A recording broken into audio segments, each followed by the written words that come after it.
Bonjour, bonjour! Aujourd'hui, une petite recette toute simple pour les fêtes. Une petite panna cotta au spéculoos. Alors, dans des petites verrines, vous y disposez des petits spéculoos réduits en miettes. C'est tout simple. Et des spéculoos, vous en trouvez dans n'importe quel supermarché. Il faut aimer le goût parce que le spéculoos est donc composé de cannelle. Donc, mais néanmoins, cela est très très bon. Enfin, moi j'aime parce que j'ai toujours connu, on m'a élevé au spéculoos quoi. Donc, c'est pour ça que j'aime. Voilà. Et on a du spéculoos enfin à la maison lorsque le Saint-Nicolas est passé. Parce que qu'est-ce qu'il apporte le Saint-Nicolas? Il apporte des spéculoos et du chocolat. Alors, ici donc, vous mettez dans le fond de vos verrines un peu de spéculoos.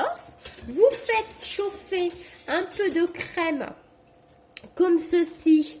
Alors, de la crème tout simplement fleurette, auquel vous ajoutez quelques cuillères de sucre si vous aimez que ce soit sucré. Moi, j'aime beaucoup le sucre. Donc, j'ai rajouté environ 35 grammes de sucre. Donc, vous portez à ébullition votre crème. Donc, on va la porter à ébullition. C'est un dessert tout simple. La panna cotta est vraiment typique de l'Italie et le spéculoos est typique de la Belgique. Mais aussi, on en trouve aussi très facilement dans les pays nordiques. Je pense aux Pays-Bas, Luxembourg, même en Allemagne. Enfin, l'Allemagne, c'est agréable d'aller en Allemagne pour manger les pains d'épices. Si un beau jour vous allez en Allemagne et que vous goûtez les pains d'épices, plus jamais vous pourrez manger d'autres pains d'épices. Je vous le dis. Alors, vous voyez, elle a été portée à ébullition. Donc, on la retire du feu. On va essayer de la touiller. Comme ceci. Voilà. Dans un petit récipient, dans un petit ramequin, j'ai fait ramollir de la gélatine. Vous voyez? Alors ici, il y a 2 feuilles de gélatine pour 40 centilitres de crème. Alors, on va incorporer la gélatine à la crème. La gélatine s'ajoute toujours dans une préparation chaude, alors que l'agar-agar s'ajoute toujours dans une préparation froide. Alors, on va faire ça proprement. On va égoutter cette gélatine.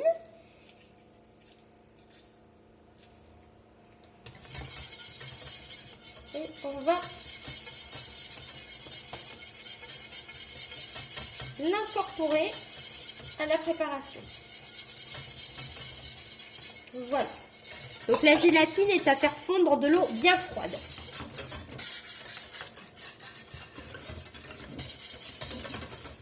Voilà, normalement on n'en voit plus, c'est bien dissous.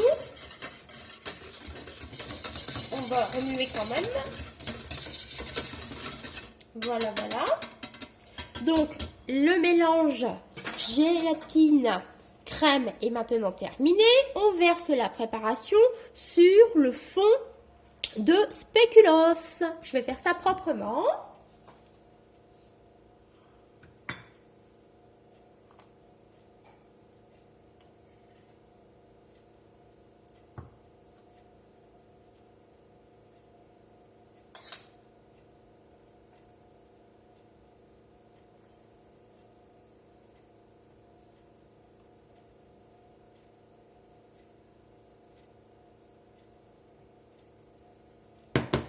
Je vous avais dit que j'allais faire ça proprement, n'est-ce pas?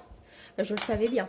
Alors, vous voyez, donc ça, moi, je l'ajoute chaude parce que comme ça, le spéculoos rentre dans ma préparation automatiquement. Et lorsque ma préparation, au bout de 4 heures facilement, aura refroidi, on décore de spéculoos sur le dessus des verrines. C'est tout simple et c'est très bon. Voilà, voilà. C'était donc ma petite recette panna cotta au spéculoos, un délice pour les fêtes de fin d'année. Allez, allez, je vous laisse. Prenez soin de vous et à demain.